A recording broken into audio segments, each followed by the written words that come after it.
નમસ્કાર મિત્રો, આપણે લાસ્ટ ટાઈમ રડારનું બેઝિક ઇક્વેશન શીખ્યા હતા અને એની અંદર કહ્યું હતું કે રડારની સાથે આપણે રડારની ફ્રીક્વન્સી, એના એપ્લિકેશન્સ અને રડાર અને સોનારનું મેં તમને પૂરું નામ કહ્યું હતું. તો મિત્રો, પહેલું જોઈએ પ્રીવિયસ યર કાલનું જે લેક્ચર છે એના રિવિઝન વિશે. રડારનું પૂરું નામ છે રેડિયો ડિટેક્શન એન્ડ રેન્જિંગ અને બીજું છે સોનાર. તો સોનારનું પૂરું નામ છે સાઉન્ડ નેવિગેશન એન્ડ રેન્જિંગ. જો રડાર કઈ જગ્યાએ યુઝ થાય છે, ફિઝિકલ મતલબ કે હવા છે જે જગ્યાએ સ્પેસની અંદર રડાર યુઝ થાય છે, અને સોનાર જે આપણે સબમરીન જે છે સમુદ્રની અંદર પાણીની અંદર જે આપણે રેન્જ ડિટેક્શન કરવાનું હોય છે. તમે જોતા હોઈએ છીએ કે મોટા મોટા જહાજો પાણીની અંદર સબમરીન ટ્રાવેલ કરતી હોય તો એ બે સબમરીન એકબીજાની વચ્ચેનું ડિસ્ટન્સ કેવી રીતે ફાઇન્ડ કરશે, તો એના માટે કયું યુઝ થાય છે? સોનાર. બીજો એક પ્રશ્ન પૂછ્યો છો કે રડાર જે છે એ કઈ ફ્રીક્વન્સી મોસ્ટલી યુઝ થાય છે, તો રડારની અંદર મિત્રો માઇક્રોવેવ ફ્રીક્વન્સી યુઝ થાય છે. બધાએ આન્સર આપ્યો તો ઇલેક્ટ્રોમેગ્નેટિક વેવ્સ, જે મિત્રો 100% સાચો છે, પણ આપણે એને સ્પેસિફાઈ કરવો છે તો કયા વેવ્સ મોસ્ટલી યુઝ થાય છે, તો માઇક્રોવેવ ટ્રાન્સમિટ કરવામાં આવે છે રડારની અંદર. અને માઇક્રોવેવની રેન્જ કેટલી છે, તો 0.3 ગીગાહર્ટ્ઝ થી 300 ગીગાહર્ટ્ઝ સુધીની રેન્જ હોય છે. આ મિત્રો એમસીક્યુએસ લેવલના જે ક્વેશ્ચન છે એ યાદ રાખવાના છે. 0.3 ગીગાહર્ટ્ઝ થી 300 ગીગાહર્ટ્ઝની રેન્જ હોય છે રડારની અંદર, માઇક્રોવેવ જે ફ્રીક્વન્સી યુઝ કરીએ છીએ એની અંદર. તો મિત્રો, આજે આપણે રડારનો બ્લોક ડાયાગ્રામ શીખવાના છીએ. તો રડારના બ્લોક ડાયાગ્રામની અંદર દરેક મોસ્ટલી 3 સેક્શન હોય છે મિત્રો. એક ટ્રાન્સમીટર સેક્શન હોય છે, એક રિસીવર સેક્શન હોય છે અને એક એન્ટેના હોય છે. હવે એ દરેકના પર્પઝ યુઝ કરીશું, દરેકનું કામ શું છે. તો આ જે છે ને મિત્રો ટ્રાન્સમીટર સેક્શન છે. પહેલું છે પલ્સ મોડ્યુલેટર. પલ્સ મોડ્યુલેટરની મદદનું યુઝ શું, તો ટ્રાન્સમિશનને ઓન અથવા તો ઓફ કરવા માટે. પલ્સ ટ્રિગર કરો એટલે એ પલ્સ ટ્રાન્સમીટરને મળે. એ ટ્રાન્સમીટરના સિગ્નલ જે આગળ ડ્યુપ્લેક્સરની અંદર જાય અને ડ્યુપ્લેક્સરથી એન્ટેનાથી સિગ્નલ ટ્રાન્સમિટ થાય. આ જે સિગ્નલ ટ્રાન્સમિટ થાય છે, અહીંયા સપોઝ પ્લેન કે કશું ઉડે છે, એ સિગ્નલ ટ્રાન્સમિટ થઈને અથડાશે, એ અથડાઈને રિટર્ન પાછું ડુપ્લેક્સરને મળશે. ડુપ્લેક્સરનું સિગ્નલ પછી આખા રિસીવર સેક્શનમાં જઈ અને એનો આઉટપુટ જનરેટ થશે. આ જે સિગ્નલ છે એ આટલા એલ્ટિટ્યુડે છે, આટલું એનું લોંગિટ્યુડ છે, બરાબર છે, અને અથવા તો એનું જે કોમન જે પોઝિશન જે છે એનું 2D 3D ઇમેજ છે એ બની શકે છે. તો સૌથી પહેલા મિત્રો જોઈએ pulse modulator. Pulse modulator pulse signal generate કરે છે, પાવર સિગ્નલ જે મળે છે ટ્રાન્સમીટર સેક્શનને, એ ટ્રાન્સમીટર સેક્શન ઓન ઓફ કરવા માટે પલ્સ મોડ્યુલેટર હોય છે. અહીંયાથી જેવા પલ્સ ઓન કરીશું, ટ્રાન્સમીટરમાંથી સિગ્નલ ટ્રાન્સમિટ થશે. એ ટ્રાન્સમીટરનું સિગ્નલનું કામ શું, તો સિગ્નલ ટ્રાન્સફર કરવાનું. ટ્રાન્સમીટર સિગ્નલ તરીકે શું લઈએ છીએ મિત્રો? મેગ્નેટિક ટ્વિસ્ટિંગ ટ્યુબ લઈએ છીએ, મેગ્નેટ્રોન. જે માઇક્રોવેવ જનરેટ કરવા માટેના જે સોર્સિસ છે, ધારો કે મતલબ એ ટ્વિસ્ટિંગ ટ્યુબ છે, પછી મેગ્નેટ્રોન છે, એ બધા અહીંયા ટ્રાન્સમીટર સેક્શનની અંદર ફિટ કરેલા હોય, મતલબ કે એમાંથી માઇક્રોવેવ જનરેટ થતા હોય. એ માઇક્રોવેવ મળશે ડ્યુપ્લેક્સરની અંદર. હવે મિત્રો, ડ્યુપ્લેક્સરનું શું કામ છે? ડ્યુ એટલે બે. તો ડ્યુપ્લેક્સરનું કામ એ છે કે એક જ એન્ટેના હોય, એ એક જ એન્ટેનાને તમે ટ્રાન્સમીટર એન્ટેના અને રિસીવર એન્ટેના બંને તરીકે વાપરી શકો, જો તમારી જોડે ડ્યુપ્લેક્સર હોય તો. ડ્યુપ્લેક્સરનું કામ શું એ તમને પર્ટિક્યુલર સમજાવું. તો આ જે એન્ટેના છે, જો મેં અહીંયાથી પલ્સ આપ્યા છે, એટલે કે હાલ ટ્રાન્સમીટર સેક્શન ચાલુ છે, તો આ ડ્યુપ્લેક્સર જે છે એ રિસીવર સેક્શનને બંધ કરશે. એટલે કે આ જે એન્ટેના છે એ એન્ટેના હાલ ટ્રાન્સમિટિંગ એન્ટેના તરીકે વર્તશે. ક્લિયર? જ્યારે પલ્સ મોડ્યુલેટર ઓન હોય ત્યારે. હવે આ સિગ્નલને ટ્રાન્સમિટ કરી લીધું છે, હવે એ સિગ્નલને રિસીવ કરવું છે, તો તો આ ડ્યુપ્લેક્સર આ ભાગને કટ કરી લેશે અને જે સિગ્નલ છે એ રિસીવર સેક્શનમાં જશે. અહીંયાથી સિગ્નલ હવે નેક્સ્ટ જ્યારે પલ્સ મોડ્યુલેટર ઓફ કરું છું તો આ ડ્યુપ્લેક્સર આ ભાગને કટ કરી લેશે અને જે રિસીવ સિગ્નલને રિસીવ કરશે અને હવે આ એન્ટેના જે છે એ રિસીવિંગ એન્ટેના તરીકે કામ કરશે. મતલબ કે જો ડ્યુપ્લેક્સર હું યુઝ કરું છું તો મારો સૌથી મોટો ફાયદો એ થાય છે કે મારે બે અલગ અલગ એન્ટેના યુઝ કરવા નથી પડતા અને મોસ્ટલી રડારની અંદર એક જ એન્ટેના હોય છે. આ એન્ટેના ટ્રાન્સમિટ કરવા પણ યુઝ થાય છે અને રિટર્ન એ એન્ટેના રિસીવિંગ એન્ટેના તરીકે પણ યુઝ થાય છે. તો મિત્રો ખ્યાલ આવી ગયો ડ્યુપ્લેક્સરનું કામ. ડ્યુપ્લેક્સર શું કરશે? ટ્રાન્સમિટિંગ સેક્શન અને રિસીવિંગ સેક્શનને અલગ અલગ કટ ઓફ કરશે. જ્યારે ટ્રાન્સમિટિંગ ચાલતું હશે તો રિસીવિંગ સેક્શનને કટ ઓફ કરી દેશે. જ્યારે રિસીવિંગ ચાલતું હશે તો ટ્રાન્સમીટર સેક્શનને કટ ઓફ કરી દેશે. ક્લિયર? ડ્યુપ્લેક્સરની અંદરથી સપોઝ ઇમેજિન કરીએ કે આ એન્ટેના થી કોઈ સિગ્નલ ટ્રાન્સફર કરવી છે. અહીંયા કોઈ એરોપ્લેન છે. હવે એ એરોપ્લેનમાં સિગ્નલ અથડાઈ અને રિટર્ન એન્ટેનામાં આવી અને એ ડ્યુપ્લેક્સર દ્વારા સિગ્નલ આવશે લો નોઇઝ RF એમ્પ્લીફાયર. RF નું પૂરું નામ છે રેડિયો ફ્રીક્વન્સી એમ્પ્લીફાયર. બરાબર છે. આ રેડિયો ફ્રીક્વન્સી એમ્પ્લીફાયર નું શું કામ છે? તો આ જે રિસીવિંગ એન્ટેના આ રિસીવરમાંથી મતલબ ડ્યુપ્લેક્સરથી જે સિગ્નલ મળ્યું છે એ સિગ્નલ ઘણું જ વીક હોય છે. એ વીક સિગ્નલને એમ્પ્લીફાય કરવા, એમાંથી નોઇઝ ડિસ્કાર્ડ કરવા, એટલે કે આ જે સિગ્નલ છે એની અંદર નોઇઝ પણ હશે. તો એના માટે મિત્રો યુઝ થાય છે સુપર હિટ્રેડાઇન રિસીવર. આને આવી રીતે પણ શબ્દ વપરાય છે. તો સુપર હિટ્રેડાઇન રિસીવર ઓલરેડી આપણા સિલેબસની અંદર છે. એના વિશે પણ આપણે કોઈ વાર સ્ટડી કરીશું. પણ હાલ મિત્રો યુઝ થાય છે આ RF લો નોઇઝ RF એમ્પ્લીફાયરનું કામ શું? તો એન્ટેના વડે જે સિગ્નલ મળ્યું છે એમાંથી નોઇઝ દૂર કરવાનું અને એ સિગ્નલને ફર્ધર એમ્પ્લીફાય કરવાનું. નેક્સ્ટ છે મિક્સચર. મિક્સચરની અંદર શું કરવામાં આવે છે? બે સિગ્નલને મિક્સ કરવામાં આવે છે. કયા બે સિગ્નલ? લોકલ ઓસિલેટર અને RF એમ્પ્લીફાયર. આ મિક્સરની અંદર આ અહીંયાથી RF સિગ્નલ મિક્સ થશે અને અહીંયાથી લોકલ ઓસિલેટર મિક્સ થશે. આ લોકલ ઓસિલેટર જે છે ને એ કેરિયર સિગ્નલ જેવું હોય છે. એની ફ્રીક્વન્સી ખૂબ વધારે હોય છે. એ વધારે ફ્રીક્વન્સી વાળું સિગ્નલ RF સિગ્નલ સાથે મિક્સ કરીએ છીએ અને એ બંનેનું કમ્બાઇન્ડ એક સિગ્નલ બને છે IF એમ્પ્લીફાયર. કેમ? કારણ કે મિત્રો આ ફ્રીક્વન્સી ખૂબ જ ઓછી હોય છે અને આ ખૂબ જ સેન્સિટિવ સિગ્નલ મળે છે RF સિગ્નલ. એટલે એને લેસ સેન્સિટિવ બનાવવા માટે IF એમ્પ્લીફાયરનો મતલબ મિક્સરનો યુઝ થાય છે. મિક્સરનો જે આઉટપુટ મિક્સર શું કરશે? તો બે સિગ્નલને મિક્સ કરશે. કયા બે સિગ્નલને મિક્સ કરશે? RF સિગ્નલ અને અહીંયાથી લોકલ ઓસિલેટરમાંથી જે કેરિયર સિગ્નલ આવે છે આ બે સિગ્નલને મિક્સ કરી અને એનો આઉટપુટ તરીકે IF સિગ્નલ જનરેટ કરશે.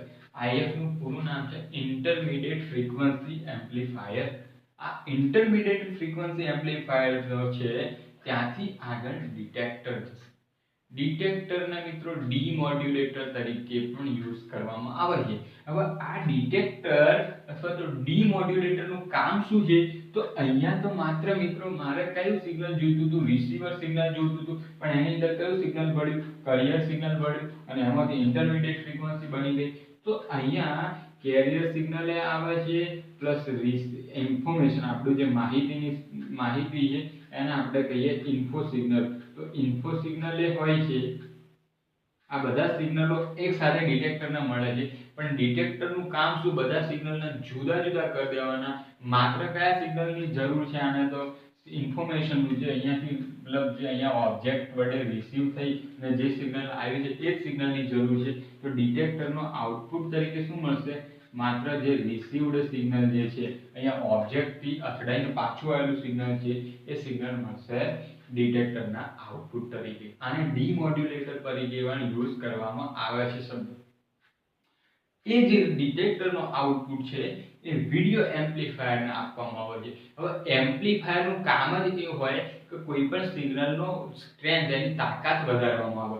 તો આ વિડિયો એમ્પ્લીફાયરનું યુઝ શું કરવામાં આવે છે? ગેઇન વધારવા. હવે હવે જો મિત્રો તમે ECIT કોમ્પ્યુટર થી હોય, બિલોંગ્સ બેઝિક તમને ખબર હોય ગેઇન કોને કહેવાય, તો ગેઇન એટલે કે એનો આઉટપુટ ભાગ્યા ઇનપુટ, એટલે કે જો ગેઇન વધારીશ તો ઓટોમેટિકલી એનો આઉટપુટ વધશે, બરાબર છે। તો કહેવાનો મતલબ આ વિડિયો એમ્પ્લીફાયરનો યુઝ શું છે, આ સિગ્નલ ખૂબ જ નબળું હોય, વીક સિગ્નલ હોય, કારણ કે એની અંદરથી ઓલરેડી લોકલ ઓસિલેટર એટલે કે જે તાકાતવાળા સિગ્નલ ખેંચી લીધા છે, તો એ સિગ્નલને કોઈ આપણે આઈડેન્ટિફાઈ કરી શકીએ એટલું મોટું બનાવવા માટે શેનો યુઝ થાય છે, વિડિયો એમ્પ્લીફાયરનો।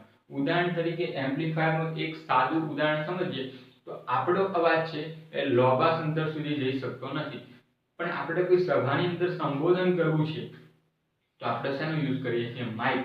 માઇકને જો ટેકનિકલ ભાષામાં કહેવું હોય ને તો એ સાઉન્ડ એમ્પ્લીફાયર છે, એટલા માટે તો તમે ડીજે ને બધા લોકો મતલબ ડીજે વાળા જેટલા પણ છે એ ઘણીવાર શોર્ટમાં શબ્દ વાપરતા હશે કે એમ્પ્લી ગઈ છે, એમ્પ્લી લાવો, એ એમ્પ્લીનું પૂરું નામ છે એમ્પ્લીફાયર।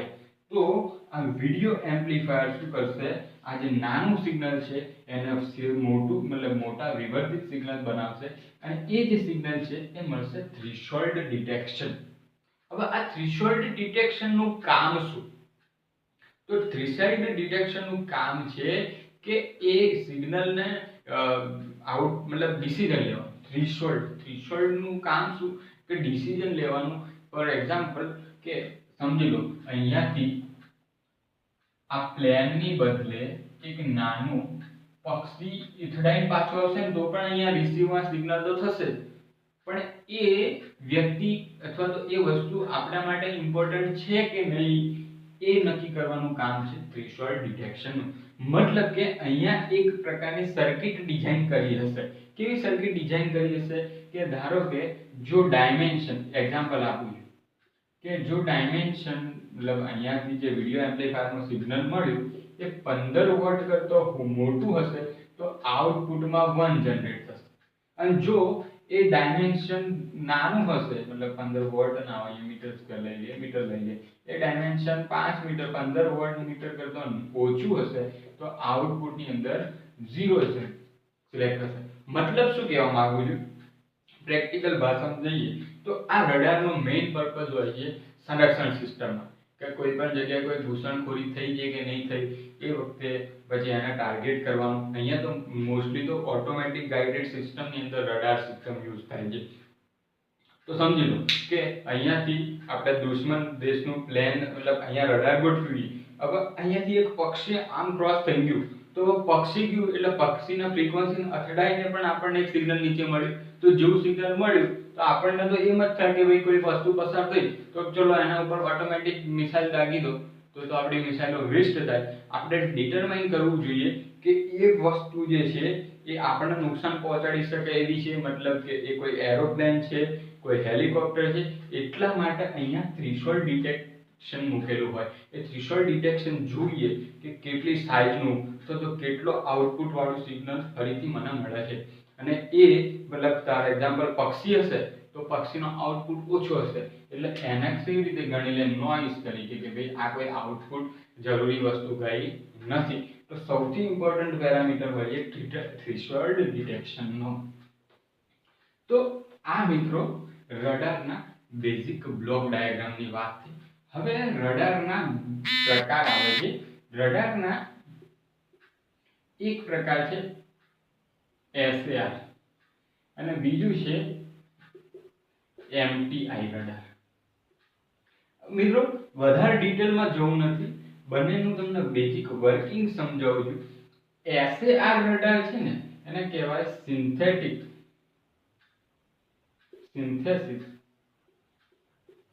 એપર્ચર રડાર,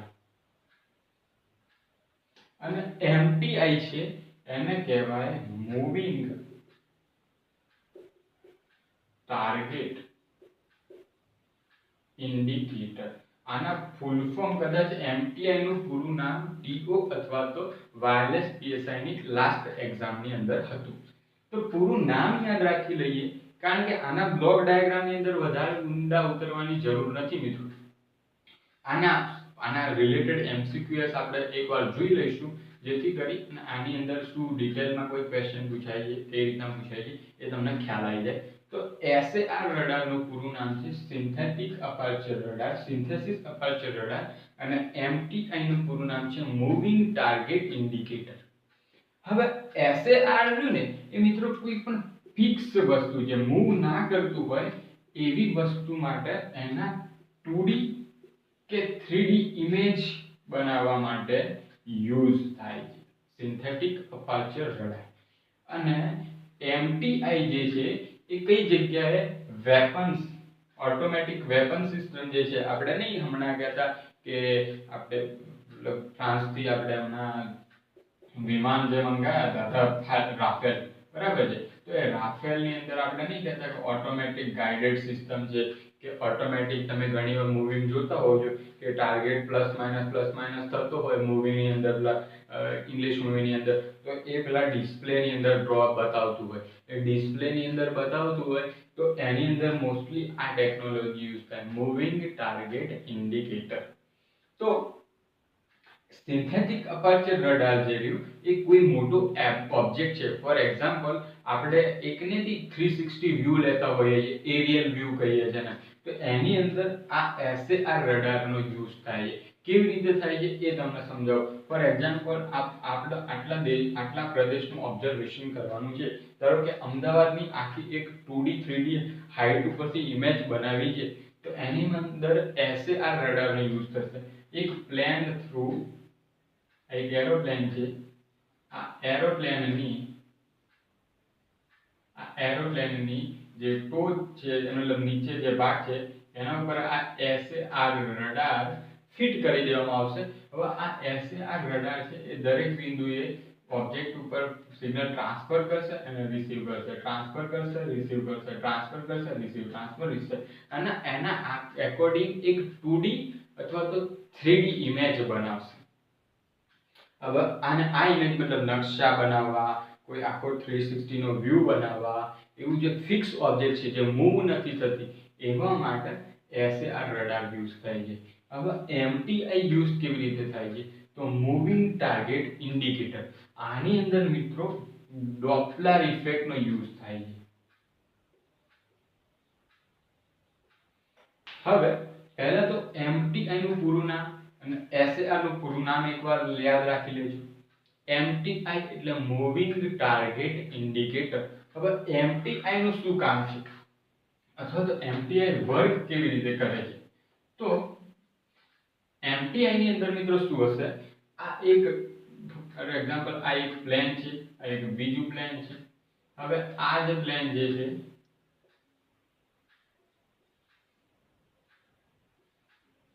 આ પ્લેનમાંથી આપણે MTI એટલે મૂવિંગ ટાર્ગેટ ઇન્ડિકેટર આને એક સિગ્નલ મોકલે છે. એ સિગ્નલ પાછા કેટલા ટાઈમની અંદર રિસીવ થાય છે એને ડોપલર ફ્રીક્વન્સી કહેવાય, ડોપલર ઇફેક્ટ. તમે ડોપલર ઇફેક્ટ 11-12 સાયન્સની અંદર આવતી હતી આપણે ભણવાની અંદર.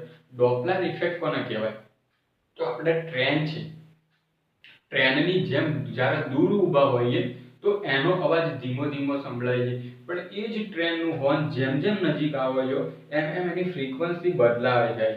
એક લિસનર કહેવાય. આ ધારો કે આ સાંભળ, આ ફ્રીક્વન્સી જનરેટ કરતો હોય અને આ ફ્રીક્વન્સી મેળવતો હોય તો આને કહેવાય લિસનર, અને આ જે છે એ ફ્રીક્વન્સી જનરેટ કરનાર વ્યક્તિ કહેવાય. એ બે વચ્ચે જ્યારે પણ કોઈ પણ પ્રકારનું મૂવિંગ, કોઈ પણ પ્રકારની મૂવમેન્ટ હોય તો એમાં કન્ટિન્યુઅસલી ફ્રીક્વન્સી ચેન્જ થયા કરે છે, અને એ વસ્તુને કહેવાય છે ડોપલર ઇફેક્ટ. કે મતલબ ડોપલર ઇફેક્ટ શું સમજાવે છે, ડોપલર ઇફેક્ટ એવું સમજાવે છે કે આ એક લિસનર છે અને આ એક સોર્સ છે. સોર્સ એટલે કે જેમાંથી સિગ્નલ જનરેટ થતું હોય. ફોર એક્ઝામ્પલ આ એક આપણે લઈ લઈએ કે આ રેલવે ગાડી છે, તો આ રેલવેનું હોર્ન જે છે એ 3 કિલોમીટર દૂર હશે તો તમને ધીમું ધીમું સંભળાશે, પણ જેમ જેમ નજીક આવશે એમ એમ તમારે એ એકદમ તીવ્રતા, એકદમ સ્પીડથી એનું અવાજ આમ કાનમાં વાગશે. એનું કારણ શું કે જેમ નજીક આવે છે એમ એમ એની ફ્રીક્વન્સી ચેન્જ થયા કરે છે. વાસ્તવમાં ફ્રીક્વન્સી તો એટલી જ અહીંયાથી જનરેટ થાય છે, પણ તમને ફ્રીક્વન્સી પહેલા દૂર હતું તો ઓછા અવાજવાળી ફ્રીક્વન્સી સંભળાતી હતી. જેમ જેમ નજીક આવશે એમ એમ ફ્રીક્વન્સી તીવ્રતા વધતી જશે.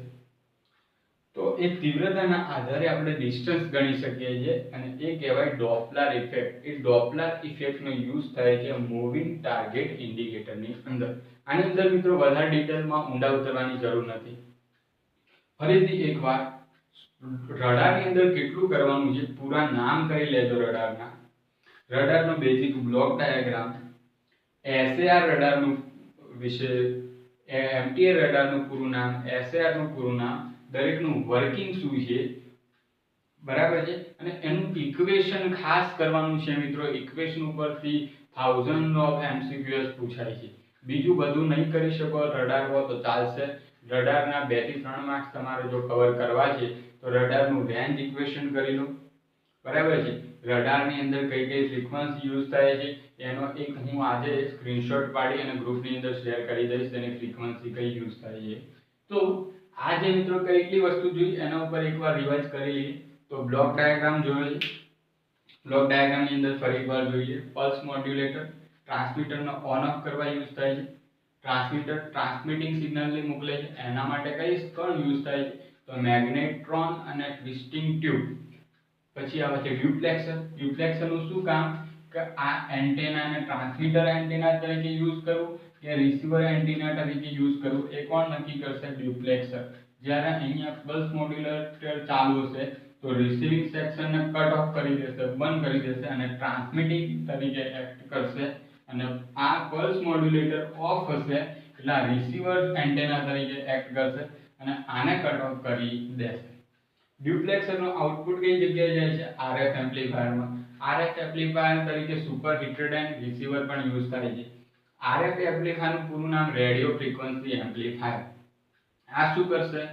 નોઇઝ દૂર કરશે. પહેલા તો જેટલો પણ નોઇઝ છે એને દૂર કરવાનો પ્રયત્ન કરશે.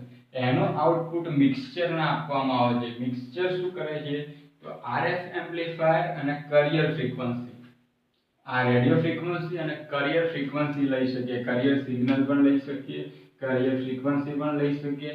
એ બેને કમ્બાઈન ભેગા કરીને એક આઈએફ ફ્રીક્વન્સી વાળું સિગ્નલ જનરેટ કરશે. આઈએફ નું પૂરું નામ ઇન્ટરમીડિયેટ ફ્રીક્વન્સી. આ ઇન્ટરમીડિયેટ ફ્રીક્વન્સીનું એમ્પ્લીફાયર જે છે એ ડિટેક્ટરને આપવામાં આવે છે. ડિટેક્ટર શું કરશે તો કેરિયર સિગ્નલને રિમૂવ કરશે અને જેટલી માહિતીનું સિગ્નલ છે એ જ સિગ્નલ રાખશે. એ માહિતી વાળું સિગ્નલ જે છે એ આગળ વિડિયો એમ્પ્લીફાયરમાં જશે. વિડિયો એમ્પ્લીફાયર શું કરશે? એનો ગેઇન વધારશે. એટલે કે નાનું સિગ્નલ છે એને મોટું કરશે જેથી કરી અને સિગ્નલ આપણે રીડ કરી શકીએ અથવા તો કોઈ સિસ્ટમ રીડ કરી શકે. અને એ આગળ આપણને મળશે થ્રેશોલ્ડ ડિટેક્શનની અંદર. થ્રેશોલ્ડ ડિટેક્શનનું કામ શું છે કે એ જે સિગ્નલ જે છે એ સિગ્નલને આપણે કોઈ સિગ્નલના આધારે આઉટપુટ જનરેટ કરવો કે નહીં કરવો, મતલબ મિસાઇલ લોન્ચ કરવી કે ના કરવી. કોઈ સિગ્નલ મળ્યું તો એ સિગ્નલ પ્લેન છે કે ખાલી કોઈ પક્ષી હતું એ કોણ નક્કી કરશે? Threshold detection. ધારો કે એને ડિઝાયર કોઈ નક્કી કરવી છે કે ભાઈ 15 વોટ અથવા 15 મીટર સ્ક્વેર કરતો મોટા એરિયા વાળું કોઈ વસ્તુ ઉડી ગયું, મતલબ કે એ પ્લેન હોઈ શકે. તો એવો જ્યારે પણ એને 15 વોટ કરતો મોટો 15 મીટર સ્ક્વેર કરતો મોટું એરિયા વાળું સિગ્નલ મળે તો એ આઉટપુટ જનરેટ કરશે અને એના સાથે મિસાઇલ કે કોઈ પણ વસ્તુ જે ગાઇડેડ એલાર્મ સિસ્ટમ છે એનો ઓન કરશે. અને એના કરતાં ઓછું હશે તો એ એવું માની ચાલશે કે આ કોઈ બર્ડ્સ હતું કે કોઈ નાનું કોઈ પણ વસ્તુ ઓબ્જેક્ટ હતી જે જરૂરી નથી, એને નોઇઝ તરીકે લઈ અને આઉટપુટને 0 સિગ્નલ આપશે. બરાબર છે. પછી એસએઆર અને એમટીઆઈ. એસએઆર એટલે સિન્થેટિક અપેર્ચર રડાર, એમટીઆઈ એટલે મૂવિંગ ટાર્ગેટ ઇન્ડિકેટર. એમટીઆઈ જે છે મિત્રો એ કેની અંદર યુઝ થાય છે તો એમટીઆઈ જે છે એ ઓટોમેટિક વેપન સિસ્ટમ જે છે, બરાબર છે, એરોપ્લેનની અંદર એની અંદર યુઝ થાય છે. અને એસએઆર એ 2D 3D ઇમેજીસ બનાવવા માટે યુઝ થાય છે. તો આટલું રાખીએ છીએ મિત્રો. હવે આની સાથે આના એમસીક્યુએસ પણ કરી લઈશું જેથી કરી અને કોઈ આપણો પોઈન્ટ બાકી રહી જાય નહીં. જય હિન્દ મિત્રો.